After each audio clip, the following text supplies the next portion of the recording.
Hi, my name is Honkalinna. I live in Helsinki, Finland, and my background is strongly in the corporate life. I did, however, already think of my first startup when I used to work in pizza taxi as a pizza deliverer. I was thinking of establishing a food delivery company that would have delivered food from different restaurants. The world didn't seem to be ready at that stage, and so I went to corporate life for quite a few years. But for 2 years ago, I put up my first startup. Now I'm more into looking into the opportunities of digitalization, gamification, AI, machine reading, and so on, to look at different opportunities in very traditional areas of business like insurance. I'm very happy to be in the Female Founders Group. I'm very happy to get to work with the other talented women. And fun fact about myself, I have 4 kids, so I'm very used to multitasking at the same time with different priorities. Happy to be here, happy to get to know you, everybody. Talk to you soon.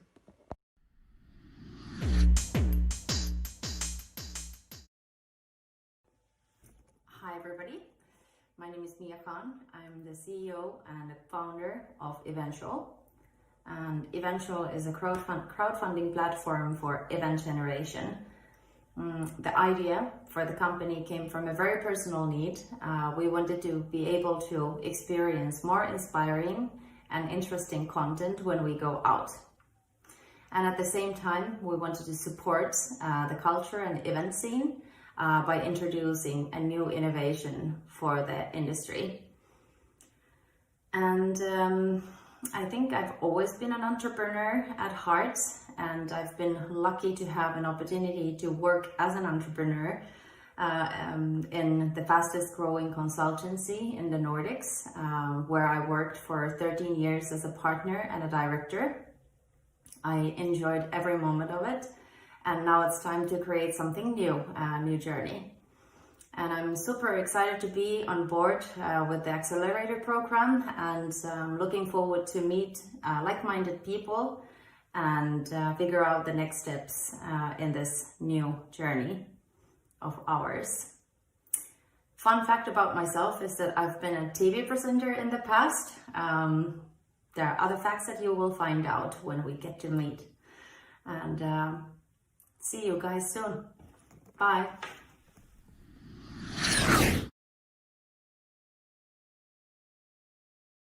Hi there, I'm Karla Schönicke and I'm currently living in Berlin.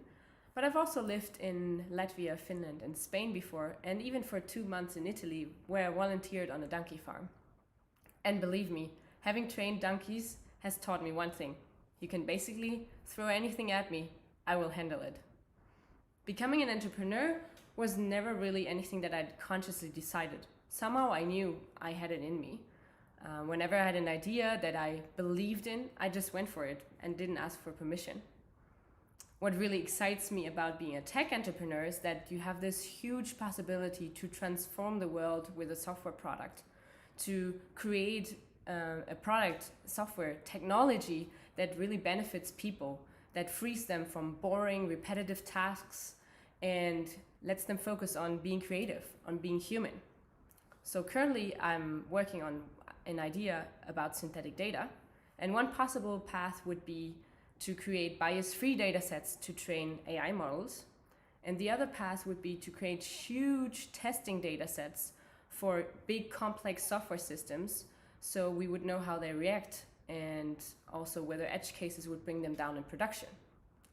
At the end of the Female Founders Program, I would like to have found product market fit, meaning I have a clear idea about the product, I understand the customers, and also the value hypothesis. So I'm looking forward to getting a lot of feedback and working together with the other talented women, and I'm really excited to be there.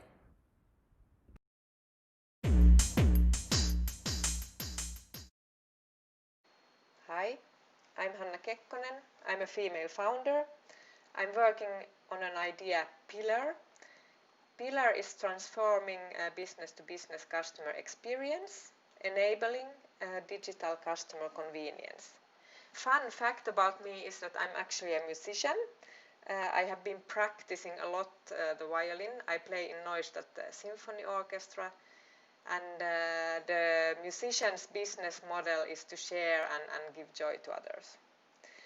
What I'm expecting from this program, I expect to practice a lot, different things, building digital products, and I really look forward to work together with the other female founders, two of them being Finns like me.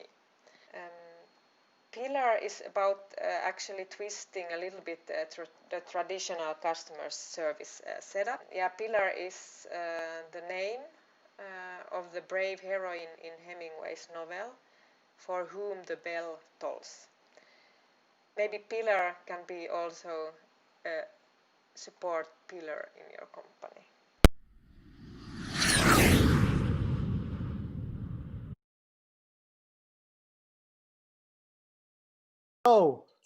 Hello again, everyone, and good afternoon. It is 1 p.m. Frankfurt time.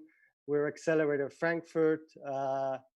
As you might know, I'm Ram Shoham, founder and CEO of the Accelerator, and we're running our 8th wave, Wave 8, dedicated to female founders. This is the second session. We're doing it weekly, every Wednesday at 1 p.m. CET. So if you like what you see this week, you can also watch the recordings, but you can join us as well next week, leading all the way up to Christmas. And then you can learn how these ladies are building companies. Great to see you again, family. I dare to call you family already because it's been great since we launched last week. In 1 week, you've been very active. What do you think, Hanna? Do you feel the same? Yes, absolutely. I'm almost afraid that this will be successful because I will work really a lot. So I'm really, really motivated. Yes. Excellent. That's good. That's great. Good to hear. And Miia, how about you? How did your first week go? Have you been working on the canvas?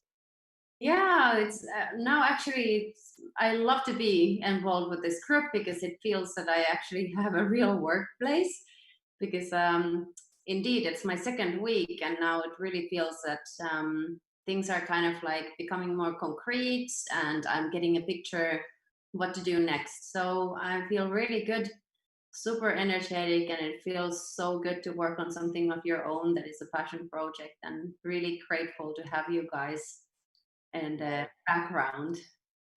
Terrific, terrific. And Karla, you're going to soon be talking to a potentially big bank. I'm working on it for you. So hopefully next week you tell us how the call went. Are you looking forward to that? Of course, yeah. I had a goal from last week to talk to as many people as possible about the idea. So I talked to some, like some relevant, some less relevant, but always with some more outcome, like a new introduction or some offering. So I'm really excited, and I feel like I need more time to do this. So maybe work late and then on the weekends and so on to really dedicate more time. Yeah, that's time is the scarce resource, and definitely you need to know where to invest it. We work easily past midnight, but that's because I also need to spend some time with my son and get him to bed, read him the bedtime story, and then once he's asleep, then we go continue working. But I think Anu knows better than all of us. She has the most children, right? How's it been for you, Anu?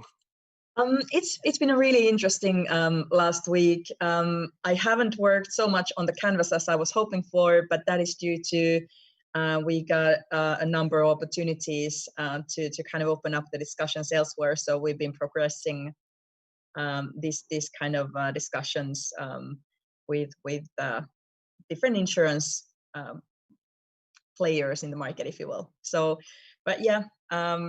As you mentioned, time is really scarce, and this is there's so much to do that, yeah, hoping that everything will fall into place soon. Yeah, hopefully it will. And I haven't been looking at the canvases because I want also to be able to have an objective view when you present them now. Nimrod can tell you if he's a big fan or not. I know a little bit that he's not the biggest fan of them, but they do help develop a story.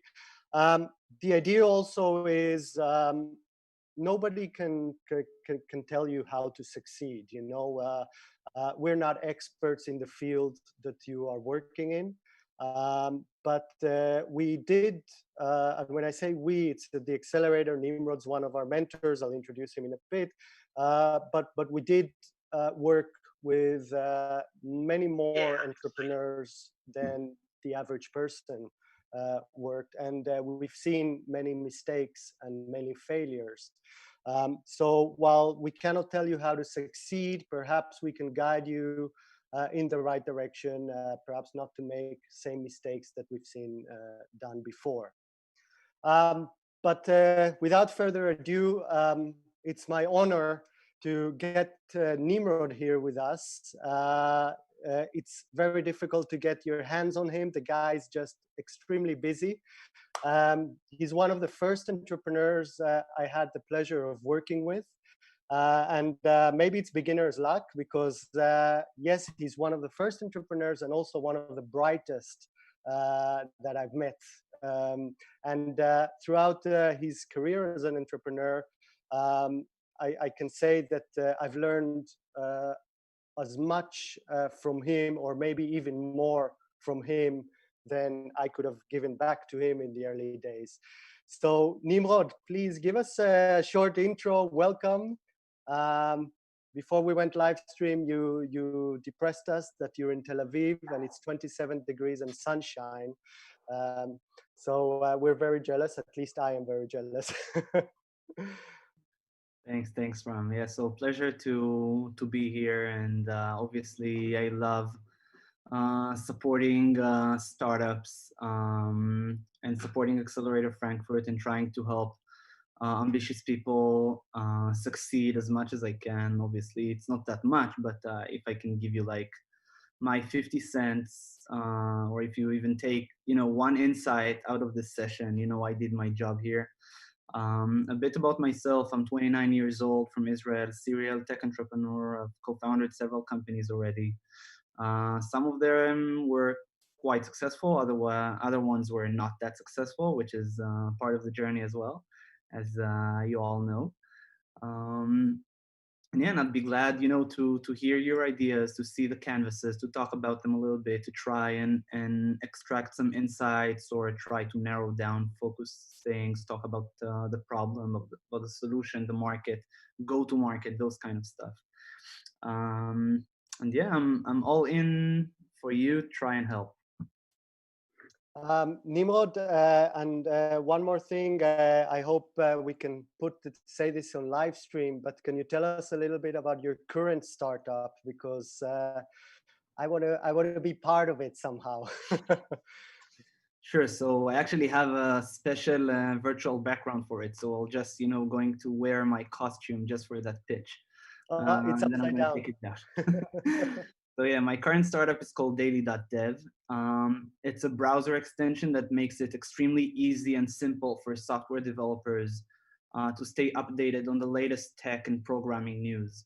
So one of the biggest problems for programmers is that the amount of updates and new stuff and coding is released out hundreds of times a day, and it's very difficult to catch up and to stay on top of your game. And basically the developers who really want to be in the highest performers, they got to invest a considerable amount of time every week to find news and updates. And what we do, we just aggregate everything, all the articles from hundreds of different sources and blogs.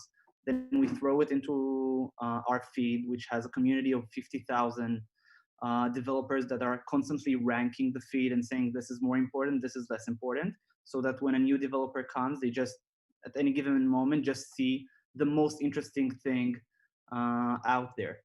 And the product has been growing quite well. We started the company 3 months ago. We're already profitable. We have like a weekly growth rate of around 5-6%.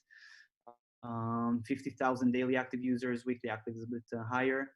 For your information, weekly growth rate of 5-6% is insane. Airbnb didn't achieve that in the early days, or they almost achieved it. Hopefully we're going to be big as Airbnb, probably not so much. So now I'm going to take off my costume and go back to my real self. Cool. Yeah. How do you want to start, Nimrod? Do you want to talk a little bit theoretical? Do you want to jump in?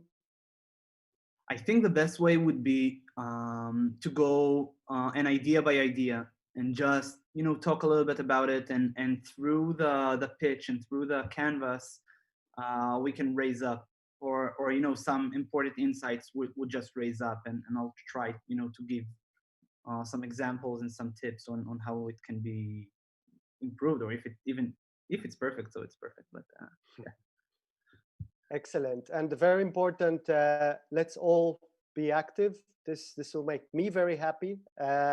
So really, it's not just one entrepreneur and Nimrod, but whatever you have questions you want to add, you think they could think on other direction, just throw it there. So Nimrod, please, according to your screen, who would you like to start with? No, I don't care. Like whoever volunteers first.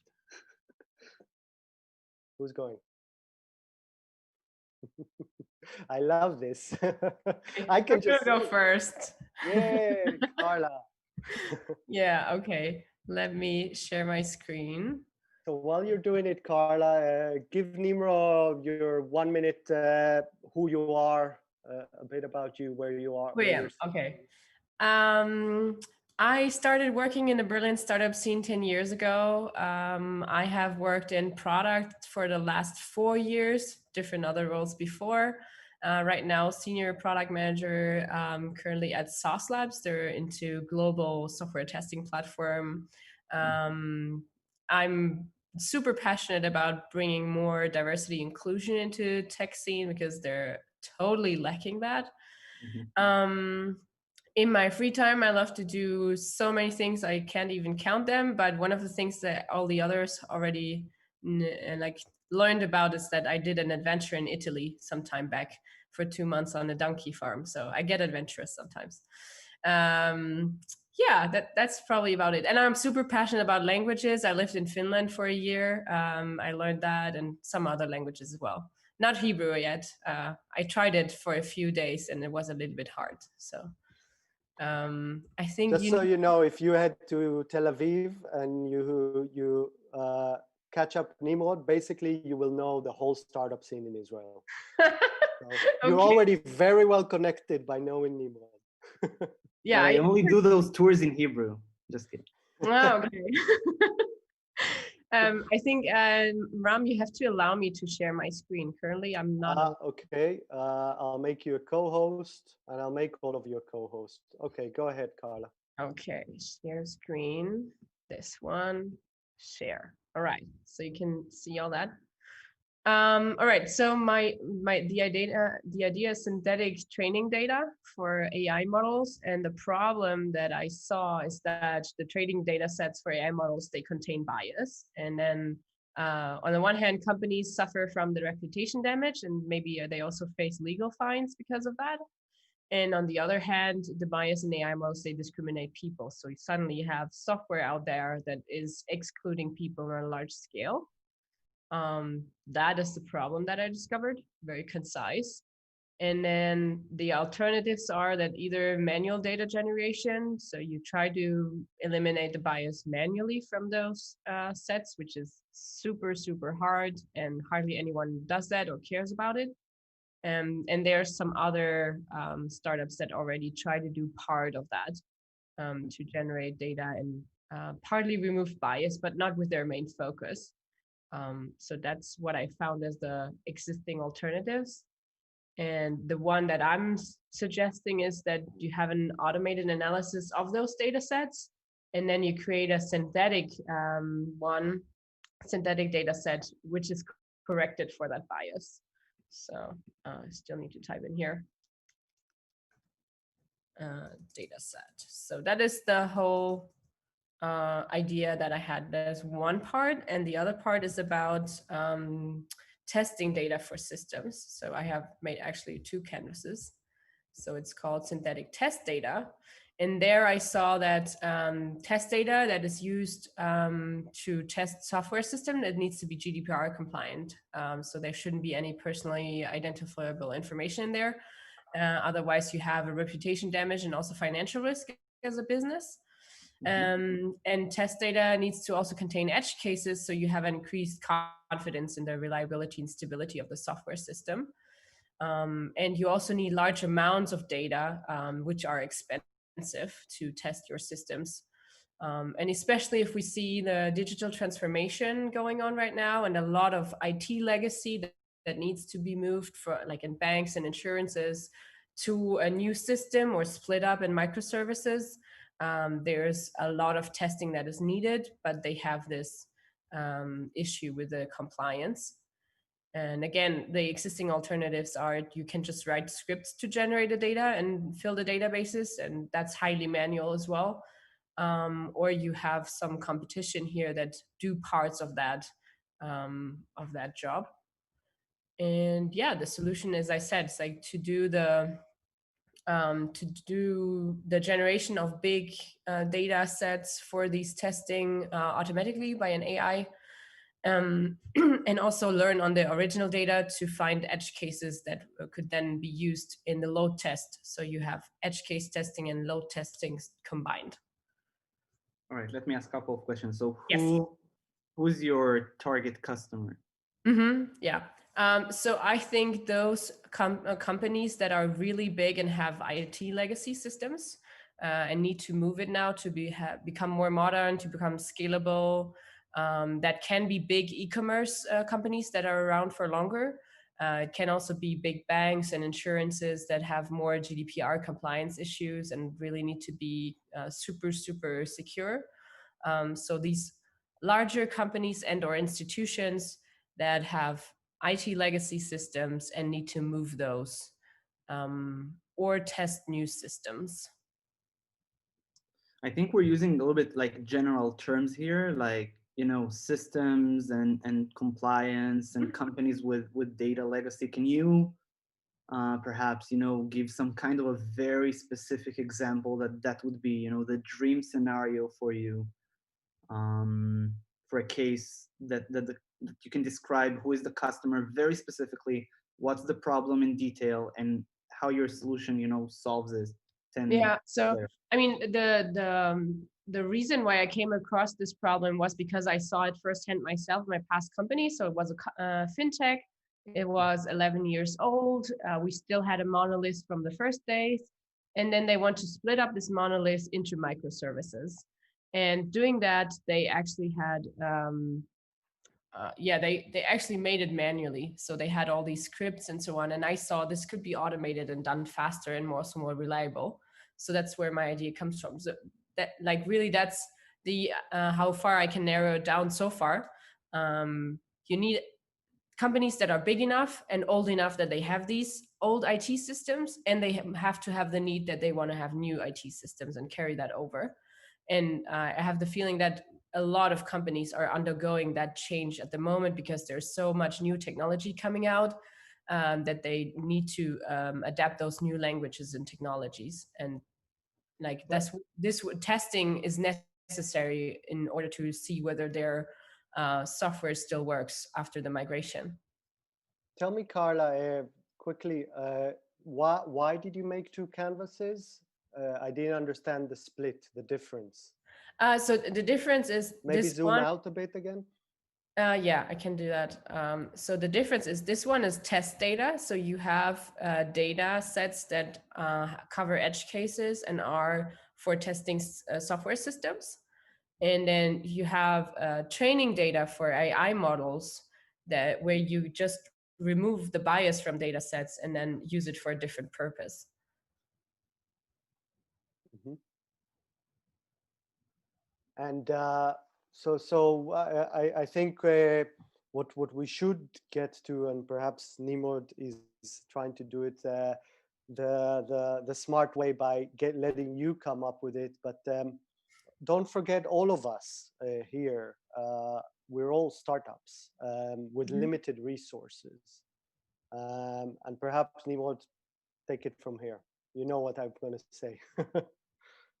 Yeah, so like I have a few thoughts. So one of the things is that it's a little bit difficult to really address the idea at that stage, because it's usually even more general or high level idea than what usually is a proper starting point for talking about an idea. But I want to give you anyway a few insights, so that even when you go on and fill in the rest of the canvas, you can have a better guidance on what to focus. So one of the first thing that I saw in both canvases is what, let's start. So let's go with a synthetic training data example. So you say for the problem, let's dig into it. Training data sets for AI models contain bias. My first question is, why is it a problem? Why does it happen in the first place? Yeah, okay, good question. So it's a problem because of the second point.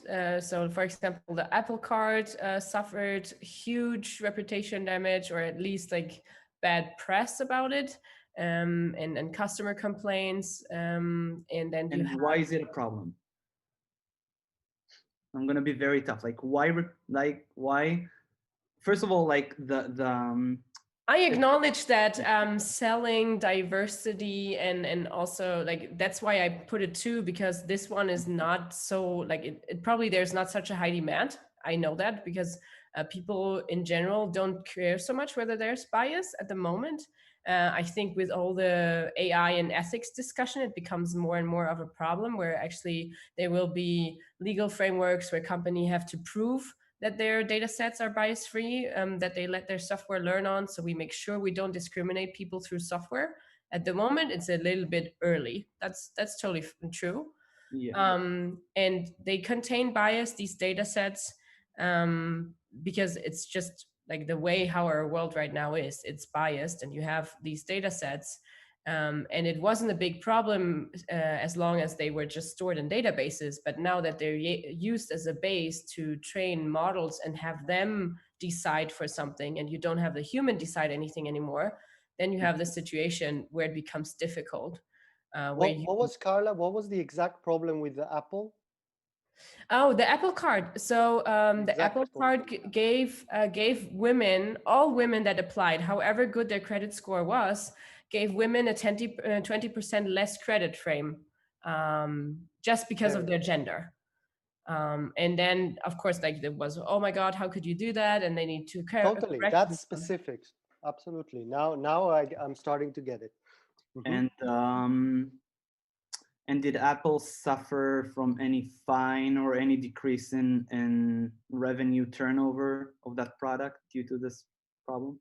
So when it became public, at least what I followed on Twitter is that a lot of people were like, okay, I'm gonna cancel this. Of course, it's the question with Apple, since they're such a strong brand, the question is really, will there suffer any long-term effects from it? Or it's just, okay, so first one day you say, I don't like Apple, and next day you buy an iPhone.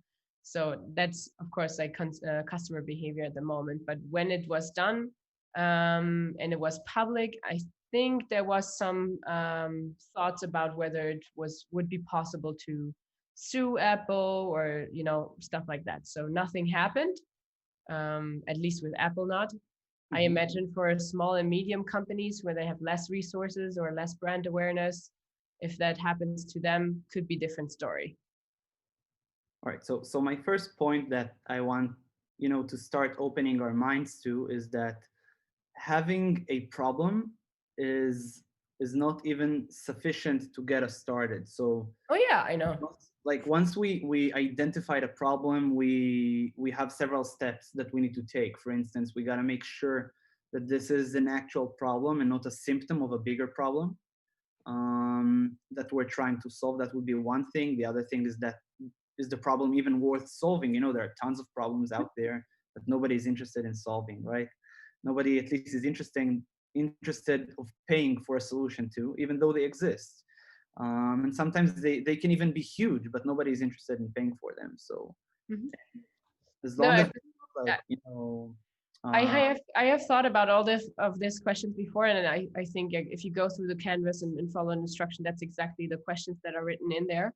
It's just that like as I said, I try to talk to people that would have this problem. I haven't gotten to those people yet to verify the idea. So it's totally fresh idea stage at the moment. Yeah, this is what I said. Like, this is a very high level idea at the moment, which is fine.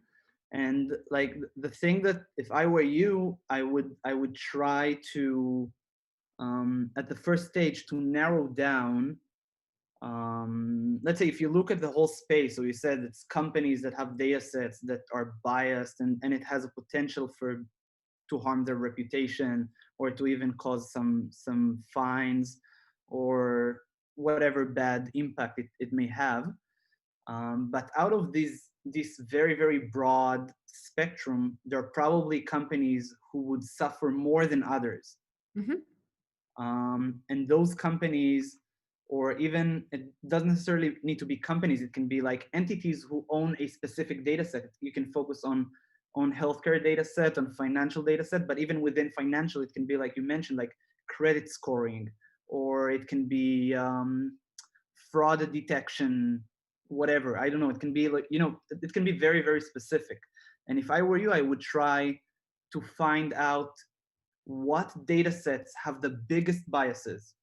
Then this is one thing, completely independent, like what kind of data sets usually have the biggest bias. Then the second thing would be which companies own this kind of data set.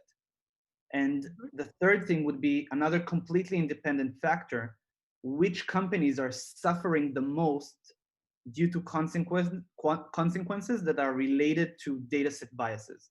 Or and then I would try to find a match between all three. Is there one segment that answers all three questions? Like they have the data set with most bias that impacts this industry and has the biggest impact on this specific client, whatever. And that, you know, would help to narrow down who is the early adopter.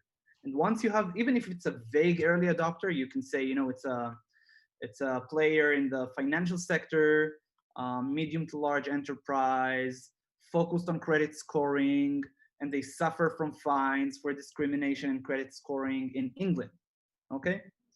Also, geography is also very important in you know, in the space that you're dealing with. Obviously, like data set bias problems in Japan and States are being held completely differently. And then once you have this idea of a very vague early adopter, then I would go back again and try to fill the canvas on this specific early adopter. And the biggest point here is that in business canvas, it's not a coincidence that we start with a problem. Like you worked in product, you know it probably already very, very well. It's not a coincidence. The problem is the most important thing. We always start from the problem. If we don't understand the problem in a very deep manner, we cannot even make our first step to create a proper solution. So understanding the problem is the most important thing.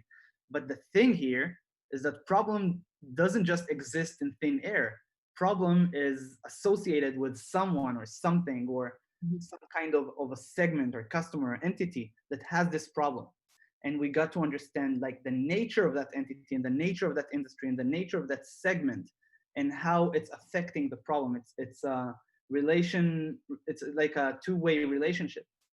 So if we try to identify a problem in thin air, that's fine, but it will be very hard, you know, to determine whether we're going in the right path or not. And at the end of the day, it's fine, you know, to try several paths.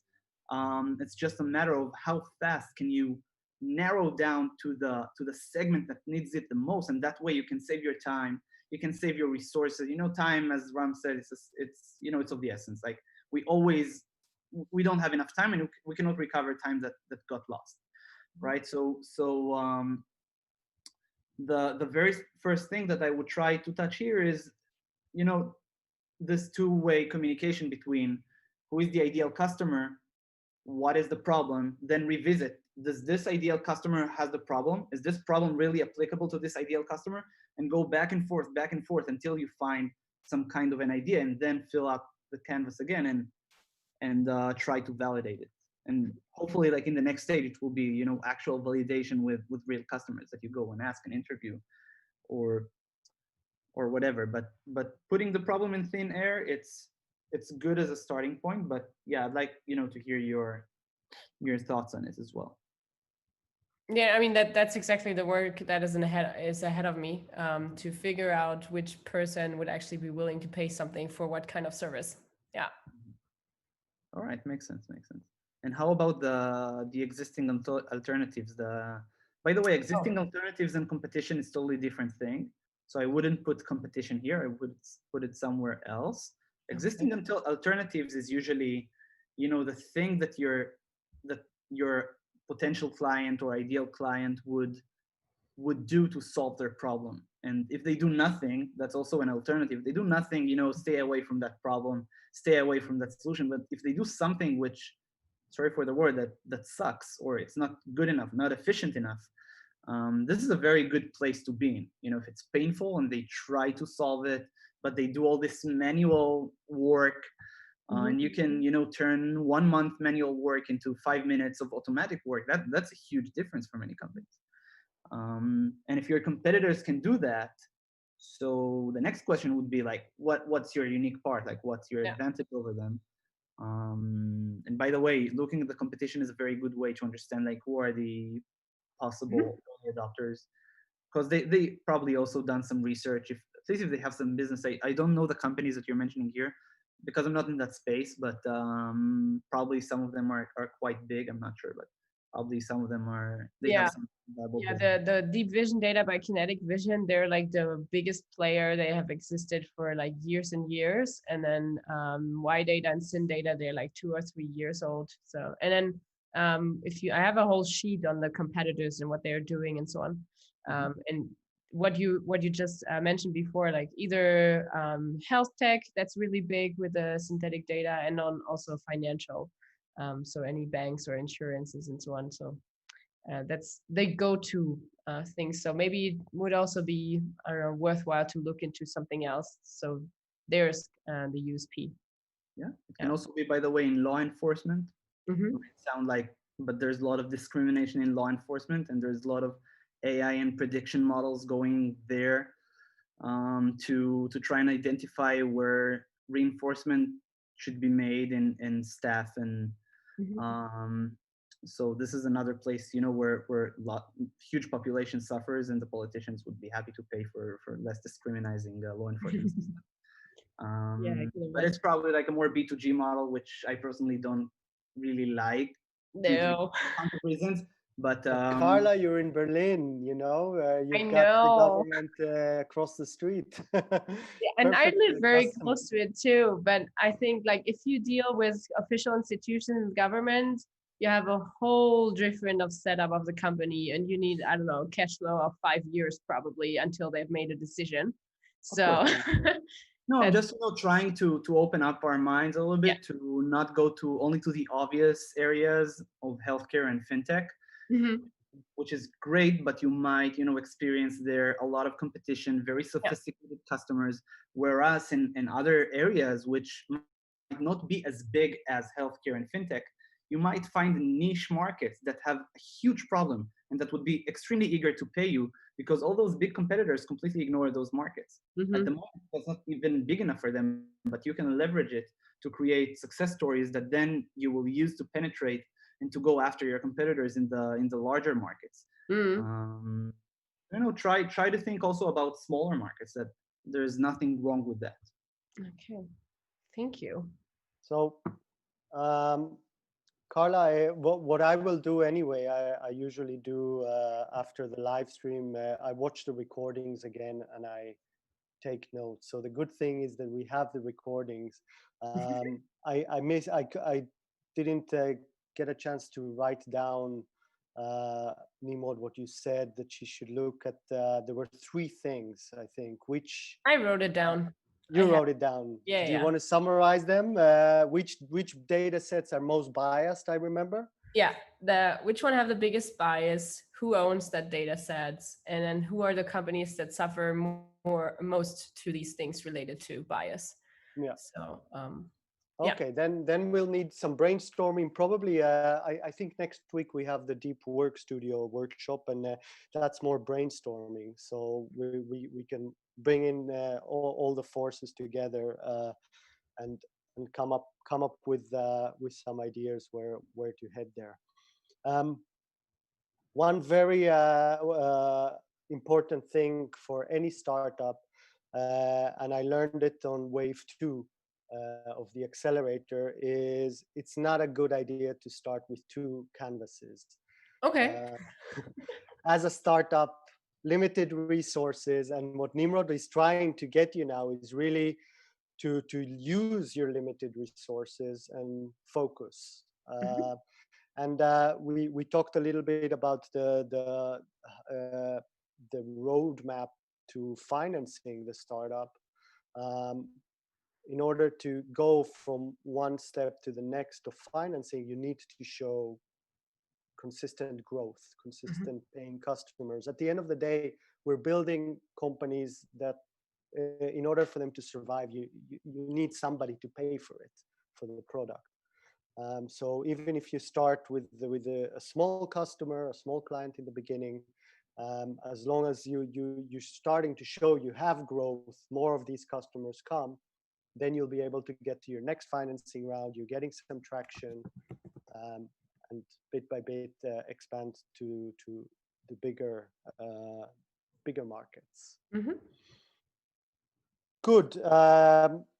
Anything else? We've used about 25 minutes, I think, and we can move on unless you have any last questions, Karla, or any of you. All good? Yeah, all good. Okay. So next up, who would like to go next? I can do it. Yeah. Okay, Miia. You can go, Miia. All right. Go Thank ahead. you. So while you're sharing your screen, yeah, give Nimrod a bit of background about yourself. Yeah, like a short story for Nimrod. If you haven't seen my introduction. He's a big party animal, by the way. Oh, great. We love you already. You're my mentor. I'm really looking forward to hear your feedback. So I'm the CEO and the founder of Eventual, that I will tell a little bit more about. But I've been working now 100% for our startup for 2 weeks almost. I decided to quit my job to concentrate on this one, but my background is in PR and marketing communications. So I was working for the fastest growing consultancy here in the Nordics called Milton for 13 years as a director, and I was a partner there. So that was 13 years of building a startup from scratch.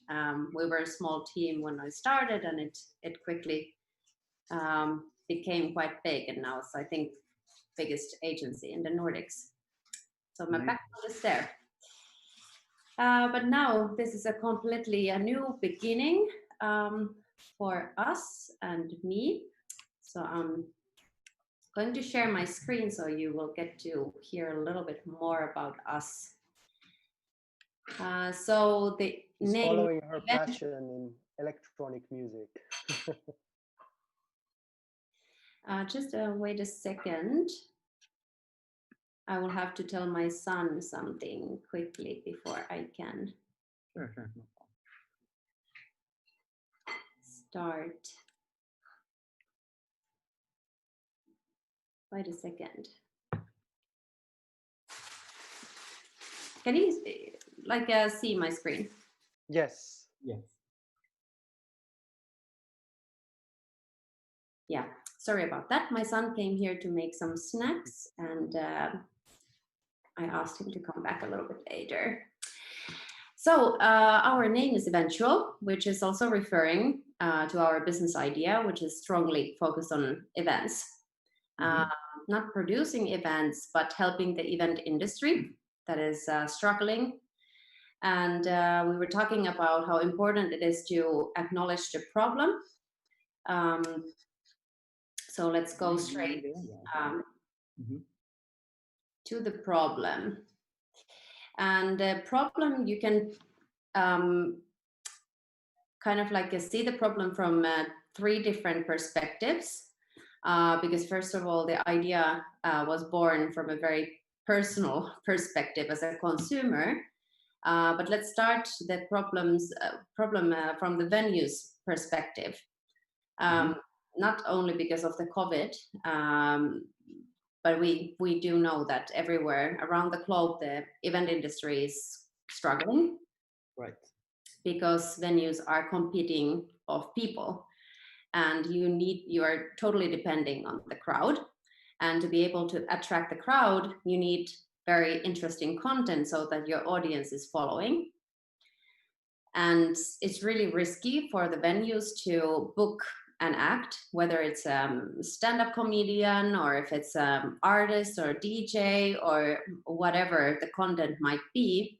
It is really risky because you need to pay for the act without knowing if the people actually show up. The Facebook event might be full of likes, and it looks like there will be 3,000 people coming to a DJ gig, but then 300 people only pay the ticket, but the venue still has to pay for the artist. And that leads to a problem from an artist perspective, that if the business is risky for the venues, then the final compromise goes into their compensation. So they've had to compromise on their compensation, sometimes even down to 20%. So that's of course not fair because they should be getting to fair compensation for their work. But then also, if you think about it from a consumer's perspective, we people, especially when we're not allowed to travel anywhere, because probably this sustainable living is here to stay, hopefully. So that means in practice that most likely we then are searching or looking after experiences in our home cities. Cities have to become more interesting, and we people, we need inspiring content. We are looking for music or something that entertains us in some level, public speaker. It can be an art performance. But when you go out, you want to be able to see something exceptionally inspiring. And at the moment, as a consumer, unless you know all the promoters of the city, you really don't have any tools to impact the cultural scene. So that is the problem, that sometimes when you end up going out, the event content might not be satisfying and you can't really do anything about it. So you can only sit and wait that your favorite act or your favorite DJ appears in your home city. Would you like to? So, all right. So let's try and leverage the feedback from the previous session. And I want to ask you, like, what's out of this whole explanation, what's the most important thing? Like, if you had to pitch it, like, who's gonna pay for what and why? So we are going to give a platform for people and for acts and for venues so that they can start campaigns for any act, basically. So let's say that, like, was Ram saying that you're also an electronic music fan? Yeah, a little bit, yeah. Yes. I was saying he's a party animal. Yeah, yeah. Let's just say that you would like to see Ricardo Villalobos in Israel. So now you just have to wait that somebody comes up with an idea that they also feel that Ricardo should be performing in a lot. For instance, actually outspoken so much that they make those huge Facebook groups with tens of thousands of people, and they make a lot of noise when they want someone to come to Israel. It doesn't always work, but it happens. I see it like at least once or twice a week. Yeah, the problem with Facebook is that like people have the tendency to click, yes, I'm interested. But then when you actually have to pay the ticket, the money doesn't appear to the game. So Right. actually in our platform, when you create a campaign, you pull the funds for the act. So it's a crowdfunding platform. So you start a campaign, you pull the people who are actually paying the ticket, not just liking your content. And then when the act is successful, it's really easy for the venue to just take that bunch of people and host the event. Then they can make sure that the content is something interesting to the crowd because you already have the crowd that is willing to pay. You don't have to do any marketing that you would typically have to do. And then you get to compensate for the artist the fair amount of money that the main performer. And how do you think about, like, what's your idea about pricing? Because in the case that you're describing, I'm passionate about, I don't know, whatever DJ, and they want to attract some audience, and they need to put a credit card and book, let's say, the virtual ticket in advance. But who's determining the price? What if, like, I want to bring, I don't know, David Guetta to Israel, and I Yeah. say, all right, who is willing to pay $100 for it? But David Guetta So would not come for $100 ticket. He would want 400. So how do you determine that? So our system has different tiers for different acts. Obviously, A-level artists have a different pricing. So we automate it so that you don't have to know exactly what David Guetta is going to ask for the gig. But so we automate the system so that it is inbuilt in the system that when you type in the act, it recognizes what act it is about, and you can estimate kind of like how many people should be in the pool. So the information appears there automatically that what is kind of like the sum that we're now looking for. So there are different tiers. Right, great. So actually, your case is a very interesting case to talk about a very common situation for many startups, which is the multiple values paradox, or the chicken and the egg problem. Because in your case, and it happens with every platform, every marketplace. It's not like unique to your case. It happens, I think, at least in 50% of the startup ideas. But in your case, what you're describing is that you need to create let's say, critical mass of people that would, actually pay something, or would hard commit. They should put some hard commitment. Otherwise, it's like liking on Facebook or saying, yeah, I'm going to come, but they would need to put a credit card or something, that would make them hardly commit to create a difference from what's going on in just standard social media. But the problem is that from the customer perspective, they don't necessarily have the trust that the other side of the marketplace would be fulfilled, which is that the artist would actually come, or that their money will actually be, that you won't charge them for nothing, or that even if you don't charge, they would be hesitant to put even putting credit cards, a big barrier, by the way, but just as an example. So how are you planning to balance the marketplace so that the people would know that when they commit to come to the show, the artist would actually, or that there would be a very good chance for the artist to come? Or how do you, set the threshold? Are you able to say, to bring David Guetta, you need at least, I don't know, 50,000 commitments? Or Yeah. you understand, like, what's the point? Yeah. If you have, the artist, but you don't have the people, then the artists are not interested. If you have the people but the artists are not interested, the people will not be interested. Yeah. So we're going to partner up with venues and event organizations. So that's our whole strategy. So we don't like directly marketing it to people, but we're going to partner up with venues because first of all, we're making their lives so much easier. So when they see that some certain artist is interesting for the crowd, it's very easy for them to then host that event. So they actually are partnering up with us. The campaign startup fee is 10 euros. So that's not like a huge risk.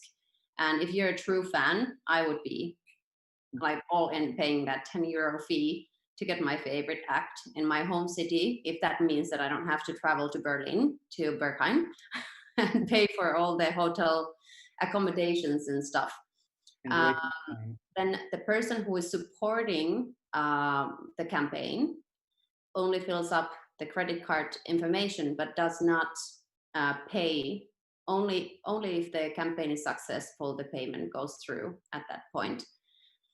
But I understand your concern, and we have been thinking about the go-to-market strategy very carefully. And since around the globe, the venues are really, really struggling for their existence, we really wish and think that this would be one solution to help them to minimize the risk of artist booking, because it really helps them to figure out where the demand is, what kind of like subgenres there might be that are interesting. For instance, here in Helsinki, the underground scene, the electronic music scene is pretty popular here, but so might punk be very popular. But at the moment, we just don't know because we don't have that access to people. Like said, different maybe things. show the channels, the part of the canvas, the channel part. Channel parts. Yeah, I don't know if you put there, but that's your go-to-market, perhaps. Yeah, channels there. Yeah, my next question was, how do you get to people? Because what you described here is, I'm just taking the problem that I have, which is to balance the marketplace, and I say, all right, I'm not going to solve the problem. I'm going to let the venues solve it, which, it's the problem still exists for them to bring the people, to create, the buzz, the marketing. They need to invest something to bring the people, because we'll not, just virally kick off out of the air. Usually it doesn't happen like that. Yeah. So first of all, if we start here in Helsinki by piloting it, there is like a limited number of like bigger venues. So we're gonna partner up with the venues and create this kind of a partnership model where we're actually like helping them and let them test our platform. So that's one channel. And then there are these event associations, which are actually now looking for new innovation for the event industry to support them. So we believe that our platform is actually very useful to generate more business into the scene and take more risks, book maybe acts that you wouldn't typically. I have built my whole career basically working with influencers, and we're intended to do so also here. Of course, we have our own channels, but basically we're going to utilize PR and word of mouth and key opinion leaders, which is also city decision makers, because it's also valuable for the city if the cultural scene is more rich, because then the people of the city are more happy to live in the city and utilize the services by going to venues and different events. Then, of course, we have digital channels like social media, and also the platforms of these partners like venues and event associations. But then, of course, we believe that this is also a tool for artists themselves to promote their music. So they can. Can I jump in as well? Yes. I'm just thinking that kind of as a mother of four, I don't have the opportunity to go out as much as I would actually like to. So I'm not sure if like virtual events could kind of, if they are tailor-made, not just large scale everywhere. So I think I would be definitely interested in looking at participating into virtual events where the artist is somehow kind of connected to the ticket I'm paying, but that is just a side gig. Yeah, I'm really glad that you bring it up, because I'm also a mother of two kids, and the whole idea actually was born from the frustration not being able to go out too often. Our time is so limited that we hardly get to go out like ever. So when you do, you want to have the most epic night ever. And after coming home several times, like after an evening that you were hoping to see something spectacular, and then you come home and you're like, okay, like we're gonna wait for another 6 months to have a next chance to like really hear the best club music ever. So we started to think that how could we actually create a tool where we could impact a little bit more what kind of acts we would be able to see. So I feel you, sister. And virtual events definitely are an opportunity. There have been festivals out there that have had maybe 100,000 visitors, and now the virtual events taking place, the amount of people visiting the festivals have been enormously bigger number. There are different consumers out there, obviously. I think that it really depends on the type of an event. Let's say that, for instance, public speakers, I think that it works fantastically, these virtual events. Whereas club music is all about the energy and sharing the room with everybody who is dancing to the same music. So maybe for that kind of content, it doesn't work as well. But it's definitely, we see it as an opportunity. And for our platform, it doesn't really matter whether the event really takes place in an actual venue or if it's a virtual event or if it's both. It's actually night scene now open? Like, are there parties, given all the restrictions with COVID, or sorry, can you ask again? are nightclubs open now? Are they allowed to throw parties? And usually, it's quite crowded. Yeah, here in Finland, they have been open, but they have limited capacity. So they can't keep the venues open until too late. Okay. But I think that this situation won't last forever. And this is maybe a perfect timing for creating something new. Because if Vietnam War created the Studio 54, we can only imagine the need for party after this global crisis. Mm-hmm.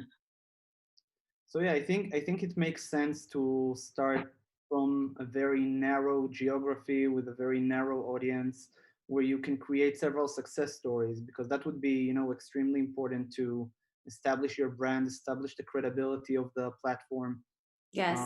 To expand from there. So starting with a specific city or even specific very famous venues would be a very good idea. And the burden of proof, it's this what would actually set the bar, like if it works or if it doesn't. So it's it's really obvious thing, but once you start working on it, there are probably going to be lots of barriers. Suddenly it would, you might find out that bringing the people or even reaching out to the people costs a lot of money, and just letting them hear about the existence of the platform might be quite costly. So needs to see also, we like here it's too short of a session, but also we need to consider here ROI and to see like the whole financial flow here, that it makes sense at the end of the day, because seems like there are several stakeholders here that needs to get paid, including you guys. You're the facilitators, and you're like an extra player that's coming into this well-known and quite conservative event organizing ecosystem. You go spot on. And our idea, what we're now working on, is a pilot project here in Helsinki. Mm-hmm. And our aim is to launch it in springtime, so that it's kind of like ready for the summertime, which is most popular time for people to activate themselves. And we also believe that the worst period of this pandemic has passed, and people really have the natural need to experience something. Like we saw last summer, Helsinki city was full of these smaller underground parties. And if those people had this kind of a tool for arranging those sort of events, it would have been just so much easier for them. There is a ticketing inbuilt in there. And I believe that my background in PR really benefits us, because I'm used to work with no budget, basically.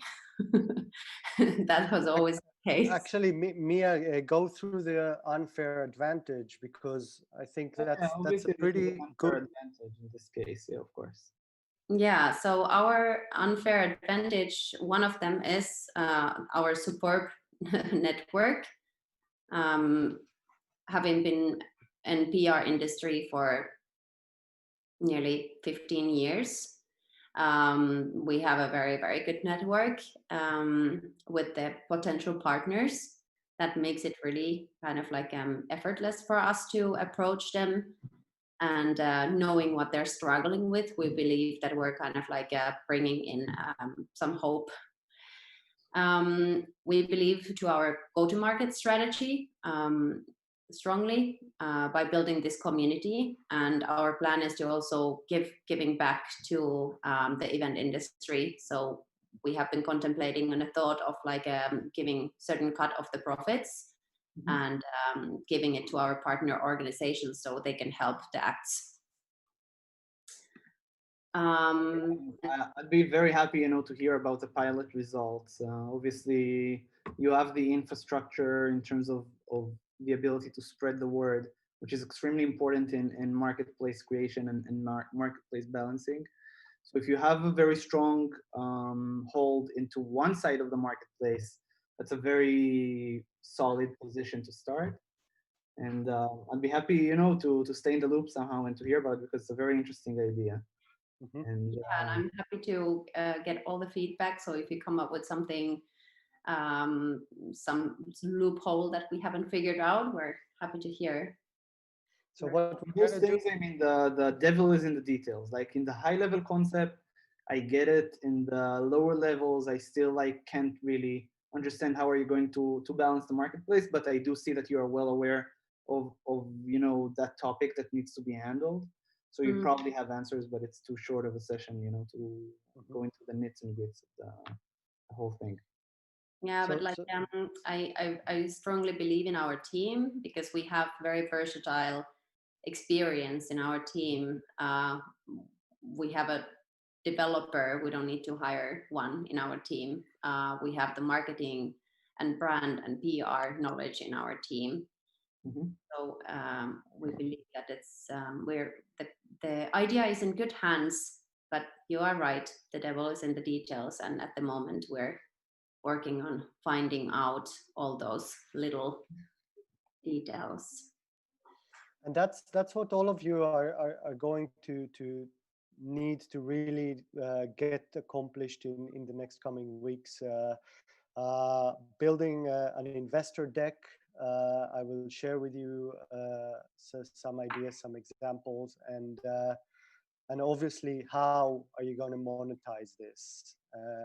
And in your case, Miia, it's definitely 3 ways where it's coming from, and to get it all synced together must work flawlessly for sure. Okay. Good. And anything that you have afterwards, just communicate it directly to me. I'll connect you with Nimod, and he can continue giving more feedback offline, especially when we look at the details like we just talked now. Very good. Who's next? Who would like to go next? Thank you very much, Miia. Thank you. I can go. Go ahead, Anu. So, I'll try to share my screen. Let me see. There. Short background about yourself. A quick question. Do you see my screen now? Yep. Perfect. My background. I have been in insurance and finance for nearly 20 years. My background is strongly in regulated areas. I'm a lawyer by profession. I've been running number of global giants like AXA's and Genworth Financial's legal departments, compliance departments in Northern Europe, and so on. And this is basically kind of where I'm coming from. I got a bit bored for that area some 7 years ago when I started mentoring startups. And a few years earlier, I actually jumped out of AXA and started doing first fintech accelerators in one of the kind of Finnish accelerators and then I continued on, and now I've been working with a couple of startups recently. What is it that I'm doing here? I'm kind of going back to my insurance roots, and having worked there quite some time, the kind of idea came very strongly that there is a very strong need to digitalize the whole insurance experience, so to say, make the buying of insurances easier, more understandable, to kind of bring the tools of today to the insurance kind of platforms, to explain the contents of the insurances better, and basically find a better distribution channel for them. That is, I guess, in short, where I'm coming from and what I'm doing here currently. But you're focusing on a specific type of insurance, correct? Yeah, I'm focusing currently. This doesn't rule out the other types of insurances, but I'm focusing here on payment protection insurance, which is a loan-linked insurance where you have taken out a mortgage or car loan or credit card loan, or, well, basically whatever type of a loan. The problem is this, by the way, do I need to make it bigger for you, or do you see my screen sufficiently? I see, yeah, I see. Okay. So basically today, the buying of this insurance is always linked to the lender who you took the loan from. And that creates, not so surprisingly, a market where the insurance is fairly expensive, because obviously the lenders, they want to get their share from this. Then secondly, the kind of distribution is very strongly linked to the lenders, which means that the product is not optimized for the end consumer, is optimized for the lender. The content of the insurance is optimized usually for the lender, not the end consumer. And obviously, again, the price is an issue because of the structures that exist today on the market. Secondly, the product, because it's consisting of different covers, it's quite difficult to explain to the end consumer. And because it's sold very often face-to-face still, or through telesales or something else, the sales is non-coherent. It's not kind of standardized properly. There is trainings going on, there is a lot of things going on, but basically it's not optimized for kind of standardized level of the sales, which means that the people who have bought them from a face-to-face sales kind of situation, they remember that they've been said something, they misunderstood what they've been said, and the sellers are basically, well, they don't remember what they were supposed to tell, or they make a mistake, and that leads to unhappy customers. It leads us to people who are claiming and don't understand why they don't get the compensation, and so on. So what we're trying to kind of look here is that we're looking for a product that is optimized for the end consumer needs, not for the lender's needs, which are sold without the link to the lender. There has to be a loan underlying, but basically now, because of PSD2 and other open banking initiatives, it's also possible to go and tap the people who have taken out a loan already. So we don't have to basically get that historical needed documentation from the bank to say, yes, they took a loan, and yes, they were a good customer, and so on. So now we can do it digitally also, that part. And the one part is, of course, then that the customers, they also understand well, they get a good buying experience. The customer journey needs to be optimized for guiding them sufficiently what is a good insurance for them. And finally, the price should be better as it is today. So this would be basically the first non-lender linked product in the market. Here's, I guess, the summary. And did you like research other online insurance companies like Lemonade, Next Insurance? Yes, none of them provide a PPI. Why do you think they started from different markets, which is not PPI? Because obviously I It's assume so much more easier. PPI is a very niche product that is today only offered by not so many big companies. It includes a unemployment cover, which is very difficult to kind of understand from risk and pricing perspective. And yeah, I guess these are, it is one of the most difficult kind of insurances because the market is very saturated. There's AXA, for instance, has had the market share in Finland, which has been about 95%.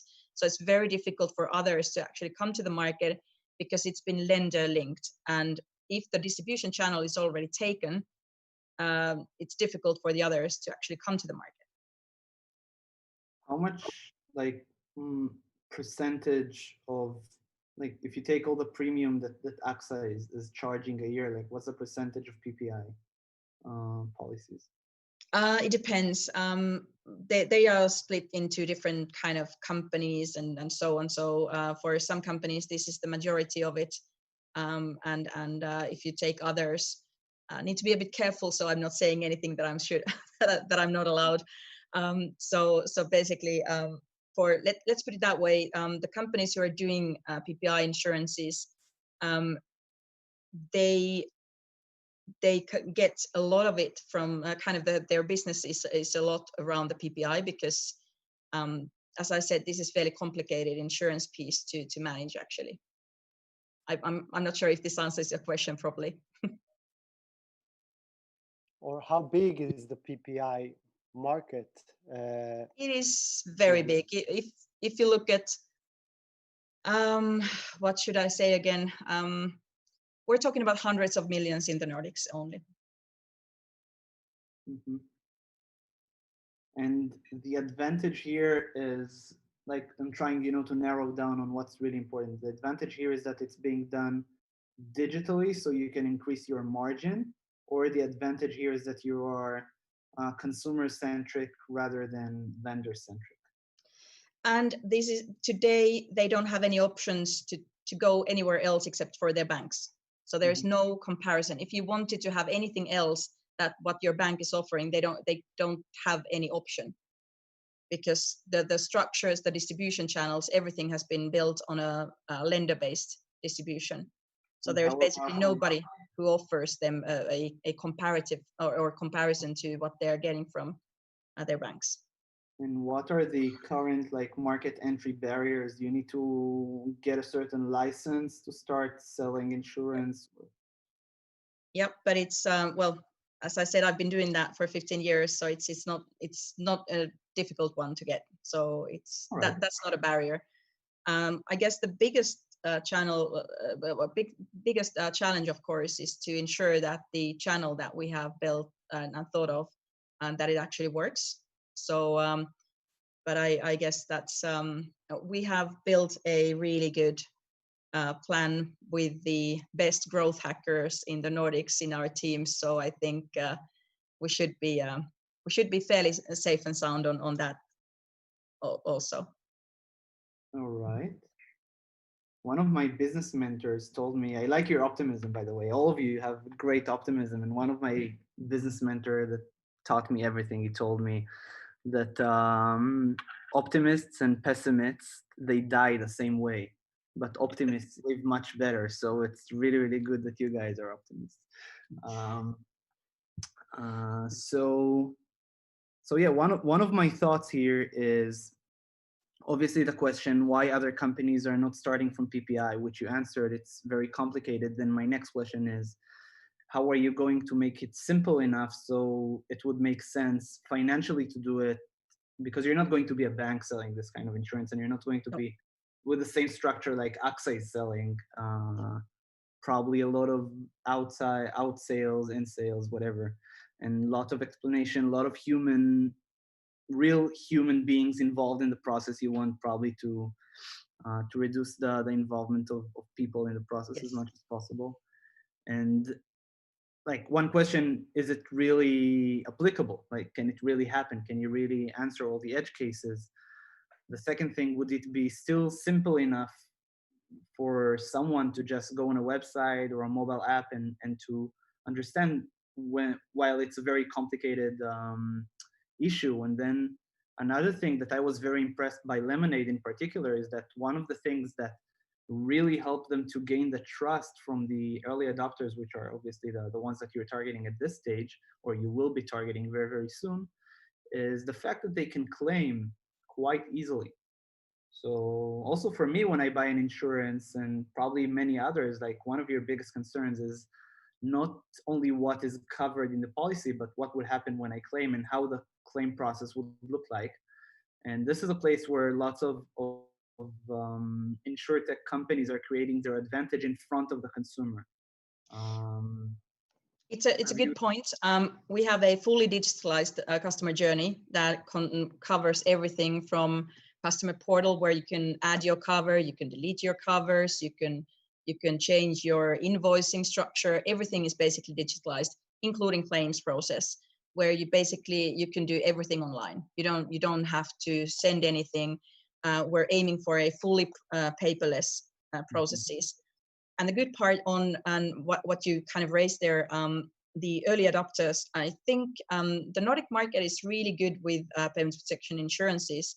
People are quite used to that. They know already what the product is.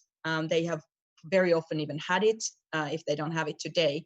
And the good part for us is that we just need to get the customers interested in a kind of product not sold from your bank. So that is the biggest hurdle. Finland is one of the countries in the world which is most kind of digitalized country. Everybody here is doing everything over your phone. So you're kind of very used to buying things online. And I really don't think it's a kind of big hurdle to start buying products on insurance products online. There is a number of insurances sold in Finland or online, but they are mostly they are all something else than PPI. So you can only get an offer over kind of online channels when you're taking a loan from a bank. You usually get an offer for PPI at the same time. So now the question is, what we've done, we've built kind of a kind of guided customer journey where you get pop-up screens when you're changing the product that you have been recommended based on your individual answers earlier kind of in the process. So you will get a recommended product, and if you're going to change it, there will be pop-up screens saying, okay, this is what it means for your cover. Do you really want to do this? If you change this, you might be able to claim less than what you would need at the point of kind of claim and so on. So yeah. And have you already created some product or some prototype that you gave to real users to try? We need to get the licenses first, so we're not there yet. But I would have to like say mock-ups, even like screenshots, that you can give to beta testers just to see that, it makes sense for them, that they're willing to pay through your platform, that they're willing to submit all their private details, or like, have you tried it? And not really to sell, but to go with real users over the digital process that you created? The good part is that we carry their experiences from our background, so we don't need to do all the testing ourselves. Some of it has been already done. The big question is really kind of, is there a bigger hurdle to change from their current way of taking it from attached to the bank, basically, or other lender? So that is, I guess, the biggest thing to test. And we're not there yet, but we have been talking to a number of kind of potential collaborators who seem to believe that this is possible. So, one of the things that might be quite expensive in this kind of process is to develop the whole platform before you actually, met the users. So one of the very common techniques is just to create mock-up screenshots and to try and find some focus group of people who are really interested in buying PPI insurance, and let them go through the screenshots and see how they react and if it makes sense for them or not. and to do it as early as possible before you go and develop the platform, because you might end up, with the software asset that you paid a lot for but is completely useless. And it can happen, by the way, even if you take the best software developers in the world and the best user experience design house, nobody can really guess how consumers would react when they actually meet the product. So I assume that you're going to invest a considerable amount of money into developing the actual digital experience. So We're going live with a SaaS platform that we have tested for quite some time. So in order to reduce costs in the beginning, but then we are going to build a lot of these features on top of that kind of SaaS platform, or while we kind of continue from the first MVP product, so to say. So the last thing that I want to touch before we run out of time and go to the next thing is a little bit about what defines a good problem. So obviously in this case, you have a really good understanding of the market and the product that you're going to sell, and the customer considerations and concern and psychology and everything that's behind the scenes. However, when you establish a company and when you establish a business around this, especially when it's a digital business, so one of the interesting thing would be, what is your customer acquisition cost? And your goal obviously would be to bring it to zero, not even spend $1 in the customer acquisition cost. And here it comes back to the very basic thing, which is a problem. All right, so I am now a potential buyer of a PPI, and what's the frequency? Like, let's talk a little bit about like problems. All right, what makes a good problem, or what makes a problem good, or what makes a problem worth solving in this case. And it comes down into general customer psychology, but usually good problems are very popular problems. So when you go to someone who even never purchased PPI and you would mention, the problem is this and this and that, they would immediately say, yeah, of course, we agree. That's 100% what we feel. Or even if you want to take it to the next step, you would ask them, what's the hardest part about buying PPI? Or what's the hardest thing about understanding PPI, or whatever. And then they would list you a few things from the top of their head. And you really want to make sure that the things that are in the top priority from the customer voice really match to the thing that you believe in and what you're doing. So a good problem is a very popular problem. Another criteria would be that a good problem is a very frequent problem. So when you start a new company, you want to address problems that happen as frequently as possible. And obviously purchasing PPI is not something that frequent. So it has like, it's not a thing that you buy every day, right? It happens like once a while. I'm not sure like how frequent it can be, once a year, twice a year, I'm not sure. But this point is so important here, the frequency, because you only have the chance to solve the problem to your customer once a while. So you have your two barriers. You need to get to them before they go to the current alternatives somehow. And again, going back to customer acquisition cost with zero budget eventually, like this is what we would want to do. And you want them somehow not only to come back to you, you want them to serve as your ambassadors towards other PPI potential buyers. So that, that way, if you create a very good delighting process, that they had such a good experience that they can refer to their friends, that would really, decrease the customer acquisition cost. And in your case, because the frequency of purchasing and solving their problem is going to be, by all objective means, very low. It's not going to happen like some companies are solving problems that happen 10 times a day, right? So in this case, it's going to be, let's say, once a year or once 6 months. You got to create the experience that every single customer would become an ambassador. Otherwise, your margins would be very hard. Every time you would need to fight for every customer, and you don't want to be in that situation. So acknowledging the frequency disadvantage of this business is a very important thing when you design the system and you design the experience. Another very important factor for thinking about problem is whether this problem is mandatory, like whether there is a regulation. that requires people to buy this kind of product. Not necessarily in this case, but generally speaking, it's a very good criteria if your problem is mandatory to solve. Another criteria is just trying to open up the mind. Nimrod, just a sec. Anu, is it mandatory? So if somebody takes a loan, does the bank require them to take a PPI insurance? Depending on the jurisdiction, they are even not allowed to require a PPI because it might be against kind of freedom of choice, or at least they need to. There is a good point there because some of the jurisdictions in EU, they require you to if there is a kind of another insurance that you're selling, you might need to be a kind of showing that to the consumer. But because today there is none, so nobody gets an offer or even information that there exists anything.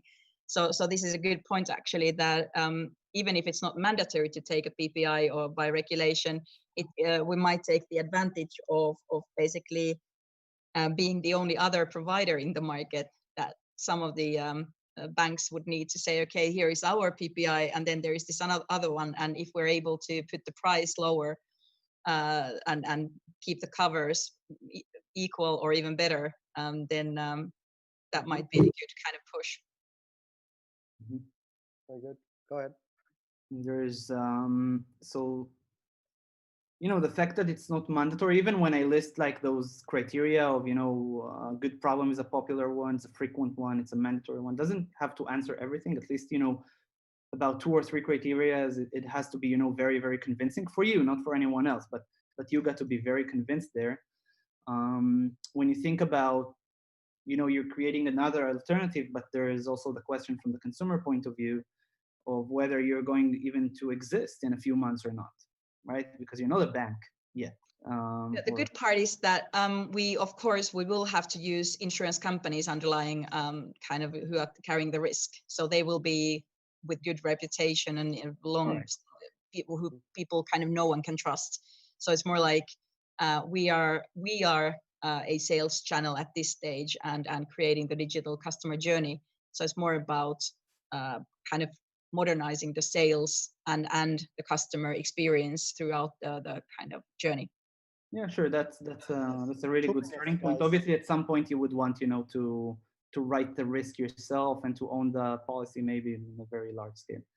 Yeah. Just touching 2 more criteria is a good problem is an urgent problem. All right. So once I took a loan, is it urgent to buy a PPI or not? So you can answer it later, but if it's urgent, usually it's very good because it's mean you're going to have those customers looking eagerly for a solution. So I see here that you wrote selected distribution partners and SEO. So that can be a really, really good channel. And I think it really makes sense in that case because I took a loan or I'm going to take a loan. The first thing I'm going to do if I want a PPI is to Google, like, where can I buy it? What's the best price? Those kind of things. So I think SEO really, really makes sense in that case. And the urgency here is really something that you can play on. But the time frame probably for making a decision is quite short.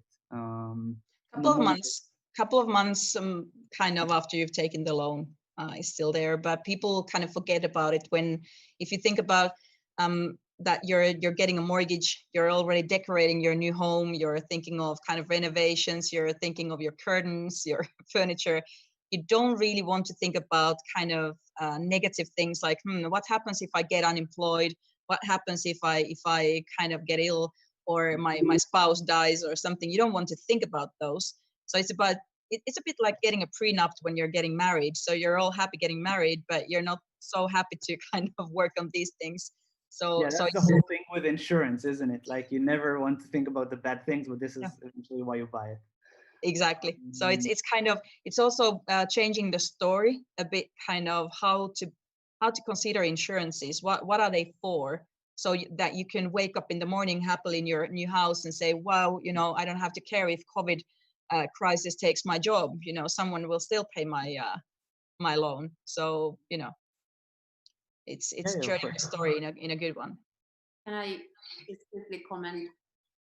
I've in the past, when I had a house loan, I actually had a PPI, And later on, I kind of like regretted that I took it, because there was this conversation around it that even influencers who are giving you financial advice, they're advising you not to take it, because it's oftentimes like the bank's way to make business. So this probably just requires a lot of kind of like influencing on the people and creating the demand with the use of PR. So do you have a plan to kind of like create content around it and utilizing some influencers to talking about the need for PPI, or? It's a very good point. Not so much yet. So we've concentrated more on kind of getting the thing actually done. So I think this is the next level where we really need to start going to.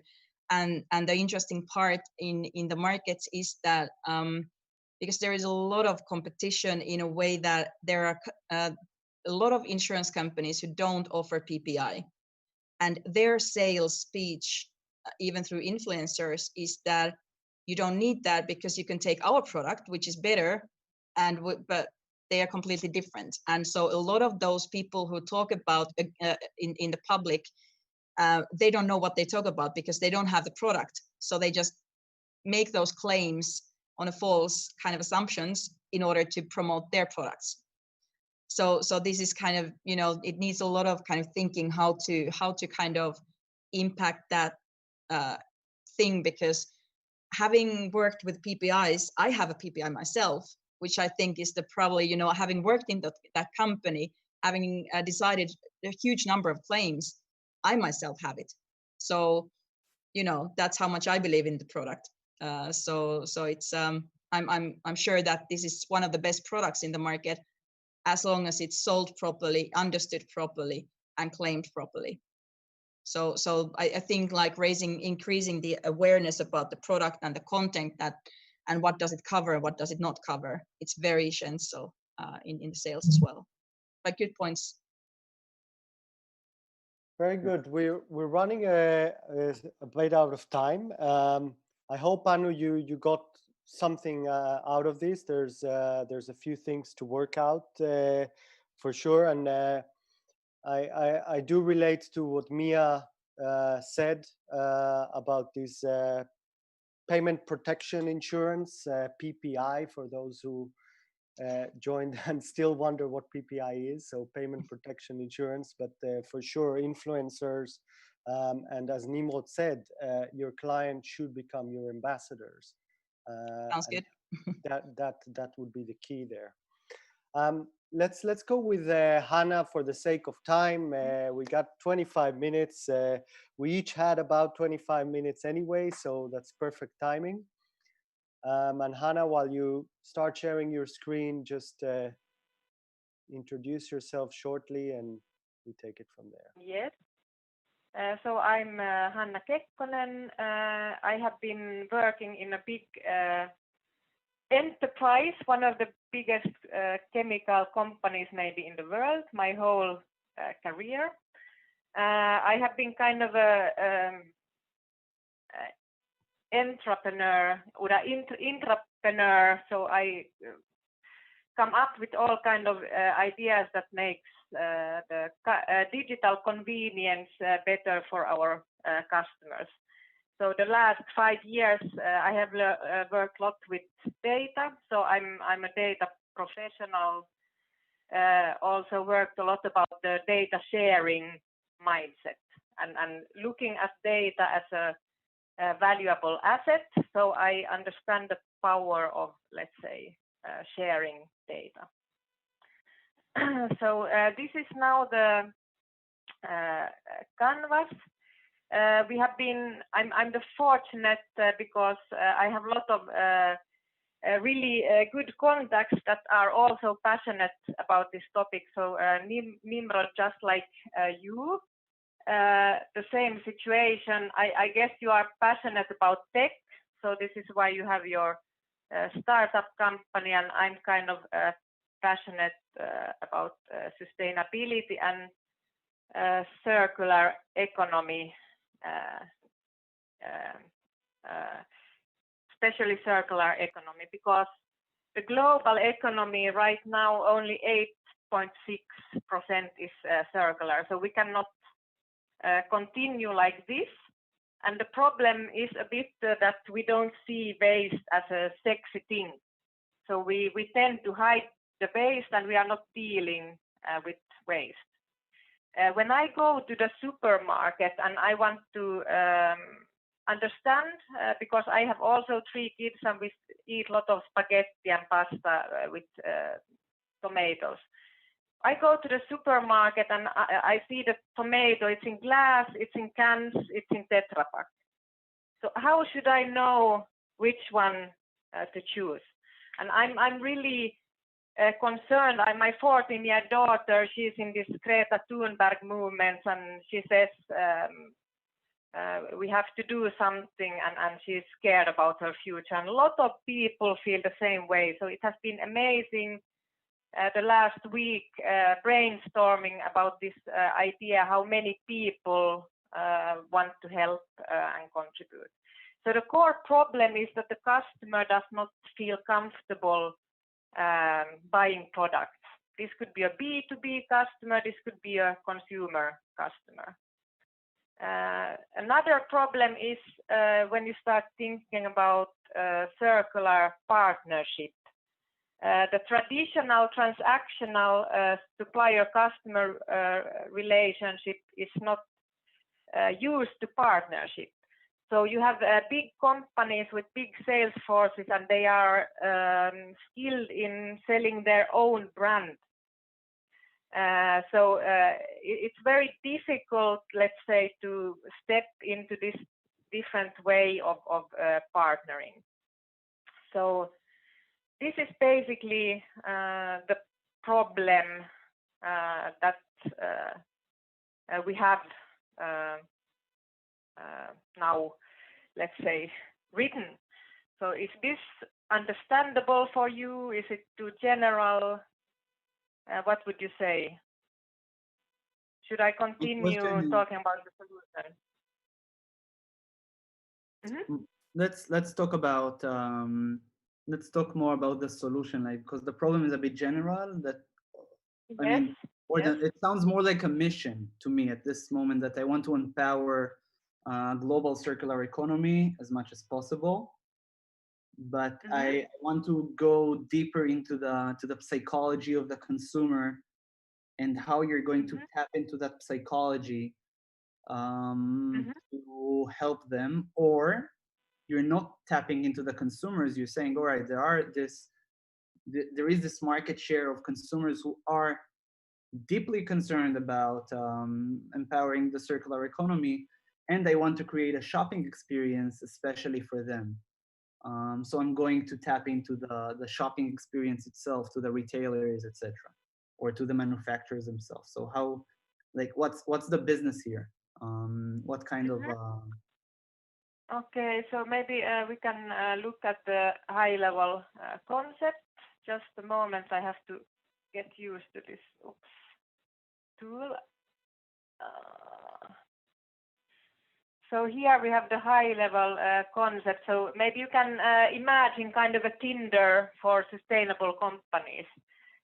So if you imagine companies that are obsessed with sustainability, and let's say all mega trends says that the companies that are sustainable, they will survive in the future. Then, I mean, I said that my business and know-how is data. So I want to kind of be a facilitator who is matching these sustainable companies and fostering this partnership. Of course, I'm not only on a mission.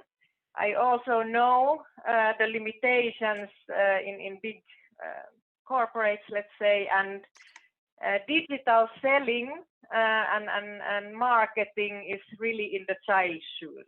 So I don't think any of you can imagine in how child's shoes it is. So I see also clear gap, also where my know-how can come into action. Is let's say that the solution is more like an open marketing agency. So if you think about the customer relationship management system. The companies keep them closed, but this marketing agency would be kind of a open system where people can put in their data, and then there is kind of a digital acceleration team or marketing, I call it sustainability acceleration team, who does the matching and sells this new, let's say, coalition of individual brands, because the single brands, they cannot sell them, they only can sell their own brand, but you need a coalition to be truly sustainable, and somebody needs to sell this coalition, and that's Pillar. When you say coalition, are you talking like these, what do they call them? Like PEFC for forestry, FSC certifications, that it comes from sustainable sources and the whole chain of custody. Is this something?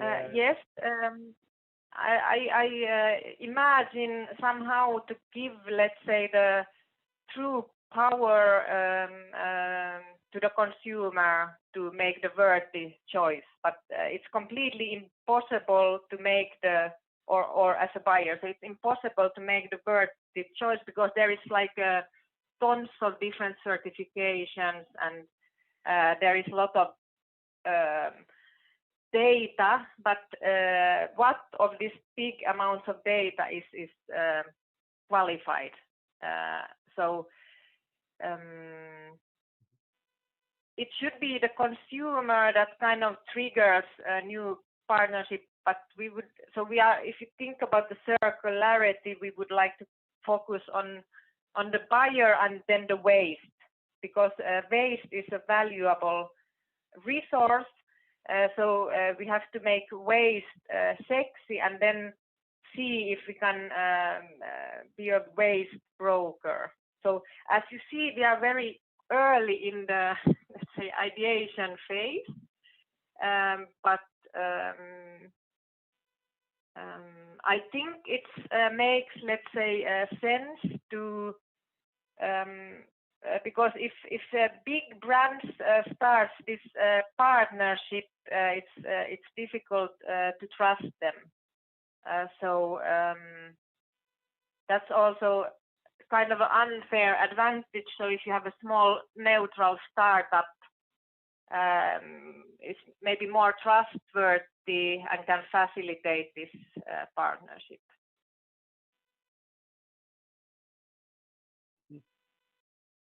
So do you want the end product to be a platform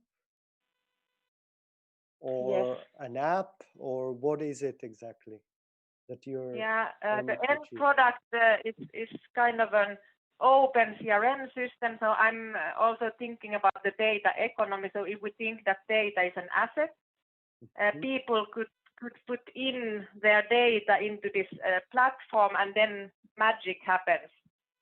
So we can try to score the companies, we can create a coalition so that this coalition together can take a bigger market share, because we have this sustainability acceleration team that actually can do digital marketing, and then we have an app for the end user that can somehow track what they are throwing out. So we somehow need to track the waste and make people care about waste, and maybe even call it different, like Miia said.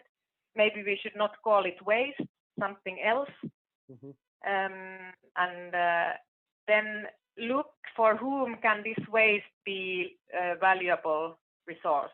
But we will connect with a lot of different players, because it's there is a lot of, let's say, initiative, and there is bits and pieces solved here and there, and one of my big, let's say, inspiration is the company Neste in Finland. They are really doing circular partnership all the time.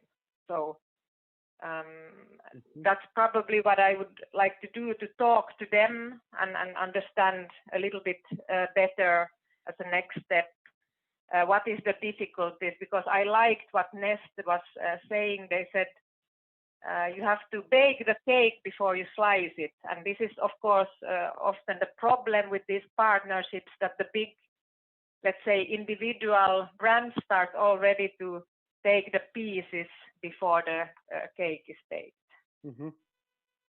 So and I've seen you have been super busy with this in the past week, and you brought some incredible people on board to work on it. But I still, and please, ladies, correct me if I'm wrong, or maybe one of you can jump and explain it a bit better, because I'm still a little bit what Nimrod said. I still see it as a general mission. I'm trying to really understand where is the product, where is what are you focusing on, what are you trying to put together in the startup. You can, by the way, you can unclick on the left side. You have the little blue arrow. If you click that, then you can start moving. Perfect. Thank you. The canvas. Okay, but so Nimrod, are you similar like me? I have the similar feeling that we're still talking here about a general mission, and not necessarily, or even I would say not only a mission, it's a war plan, but this war plan is missing the weapon, which is like, what's the product that's going to execute this war plan and mission, and why it should be done, or why it's worth a while from, let's say, societal point of view, environmental point of view. I get that. From economic point of view, I assume that there are certain assumptions and certain research behind it. I don't understand enough in this field to say anything about it. Or I can say things, but they'll be stupid. But I still like miss the punch, the teeth here. Like, what's your goal eventually? Like a very tangible goal. What's the goal here? And how are you going to approach this goal? And who are the stakeholders? And what's the motivation of each stakeholder, the financial motivation of each stakeholder, or the emotional motivation of each stakeholder to go ahead and to do what they expect them, what you expect them to do, and how are they going to do it, using what? This is what's still missing here. Yes. So I mean, we are, or I'm envisioning kind of an open CRM platform.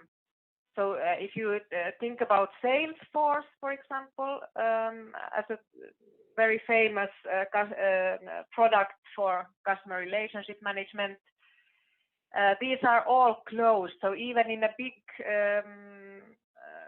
company, you might have small islands of activities, so it's not connected. So imagine if you would have an open kind of CRM system, so you can put in your data and you can see, okay, there is like 4-6 companies, they would fit to me to make a coalition. And then if Pilar as a acceleration team would say, hey, there is a very good potential for these 6 to make a coalition, they would already start, or Pilar would already proactively start to do marketing for this coalition and help them to give kind of a sustainability score and help them to take market share as a coalition. And not, how are you going to earn money? What? And how are you going to generate revenue here? So I have, I want to take a commission if there is a match and the circular partnership is born. I want to collect a lot of, let's say, I want that the buyer gets the power. So I'm also intending to collect a lot of data from the buyers so that the big industries can, let's say, be in front of the market trends. Because the problem is that often you don't know how fast things change. One day the consumer doesn't eat meat anymore. Suddenly everybody becomes vegetarian. So it would be nice to be in front of these market trends. We want to connect and build up a community of let's say, consumers, buyers. So this was the customer segments, I mean, the rough idea with whom to talk to next. So first of all, like companies who are producing a lot of waste, because this waste can be the other company's treasure. Companies obsessed with sustainability, and then sustainable designers, because you can prevent this waste creation from start on. So if you design your products properly, then you don't have waste from start on. And then, of course, buyers obsessed with sustainability. So, but you are right. So it's still not crisp enough what is, and it's too broad. So you said also in the start, it's important to narrow down the focus, and this is not narrow enough yet. So. Okay. Don't forget, Nimrod, it's not necessarily a fully digital platform, I would say. No, I'm not concerned. Actually, I like things that are not digital, that are offline. I think this is the next big unicorn is going to be in that area. But yeah, I mean, at this stage, it's rather subjective. You know, we can talk about the mission, whether it's worth the while or not. And I understand like the point about the product, that it's going to be like an open CRM, but still it's a little bit difficult for me to connect all the dots, to be, you know, completely honest. Mm-hmm. And to so see. I was recently, I have a big network, and also in the chemical industry. So I was recently in an event with big chemical players, so I know very well what are the issues in the industry. So I think this is very far away what a like tech startup would think about as a problem, because in your mind everything is already solved.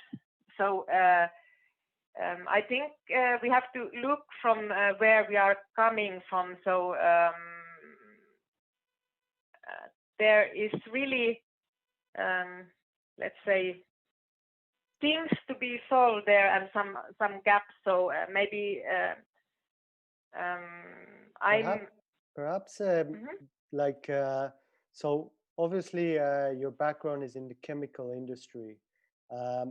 Perhaps now that you have all this information, take a clean sheet of canvas and look at it from you need a starting point. So from the starting point of the chemical manufacturer, perhaps, and then build on that, perhaps the story, and who would be the stakeholders. At the end of the day, what would the end consumer get out of it? That's the question. And who's the end consumer? Okay, here you have something. Yes. So as I said, I have amazing people at the moment helping me, and we have great flow. So here we try to map this problem solving path.